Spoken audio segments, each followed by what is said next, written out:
বর্তমান দেশের অবস্থা দেখলে খুবই খারাপ লাগে।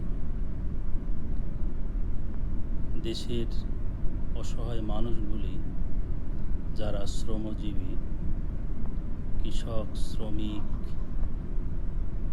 রিক্সাওয়ালা, অটো চালক, সিএনজি চালক, এদের আর্তনাদ দেখলে খুবই খারাপ লাগে। তাদের মনে কোনো ভয় নেই, ভীতি নেই। তারা চিৎকার করে বলছে যে শেখ হাসিনাই ভালো ছিল এবং তার আমলেই তারা ভালোভাবে চলতে পেরেছে। এদিকে তো একটা বিষয় গেল, তারপর দেশে যেভাবে তেলের সংকট,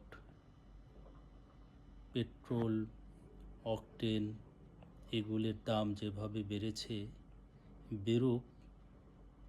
বেড়েছে ভালো কথা, তারপরেও যদি অ্যাভেলেবল পেত জনগণ তাহলে তো ভালোই ছিল। কত বাইকাররা আছে, এই বাইক চালিয়ে তারা সংসার চালায়। তাদের যে কি পরিণতি হচ্ছে, তারা পাম্পে গিয়ে 7 ঘন্টা, 8 ঘন্টা, 10 ঘন্টা, 12 ঘন্টা লাইনে থেকেও তেল পাচ্ছে না।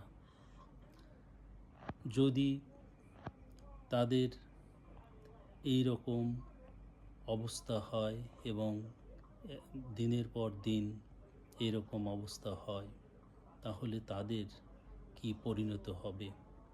তাদের সংসার আছে, বাচ্চা কাচ্চা আছে, পরিবার পরিজন আছে।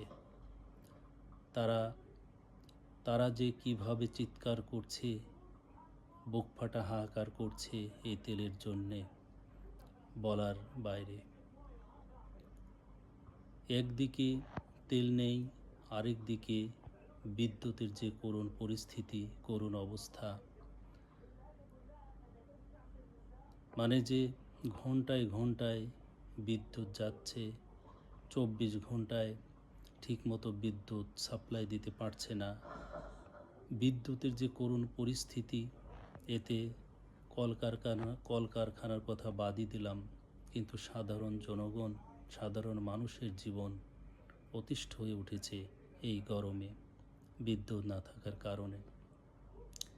সার্বিক দিক দিয়ে বিবেচনা করলে দেশের মানুষের অবস্থা খুবই খারাপ, ভালো মনে হচ্ছে না।